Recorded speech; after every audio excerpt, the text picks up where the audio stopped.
Menyambut Hari Raya Galungan, tepatnya pada hari penampahan, umat Hindu di Bali umumnya melaksanakan tradisi mepatung atau menyembelih babi secara bergotong royong. Meski dinilai semakin jarang yang melaksanakannya, terutama di daerah perkotaan, tradisi ini masih eksis di berbagai daerah.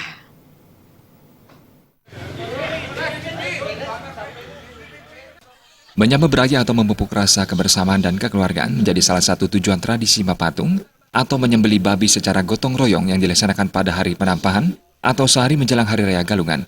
Meski dinilai semakin jarang masyarakat melaksanakan tradisi mepatung, terutama di daerah perkotaan, tradisi ini masih eksis di berbagai daerah.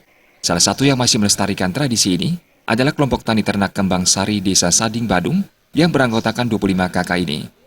Mulai dari mengambil babi, menyembelih, membersihkan, memotong, hingga membagikan kepada anggota kelompok, mereka melakukannya secara bersama-sama dengan semangat menyambut raya.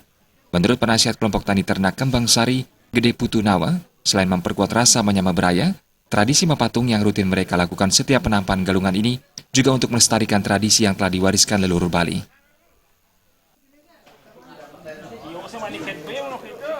Tujuan ini satu memang untuk pemberdayaan dan kedua untuk berpartisipasi kepada masyarakat yang lebih luas. Kalau memang ada masyarakat yang menginginkan untuk mendapatkan konsumsi daging, dipersilahkan juga. Niki istilahnya patungan niki. Dan ada istilahnya bisnis ngelebati tan. Udah telah probio bagi teseng niko niki pala pemberdayaan sangat tinggi sekali ke depan niki kita akan tetap lestarikan niki, akan tetap dipertahankan dari tahun 90 niki 27 tahun lalu sampun niki tetap menjalan niki.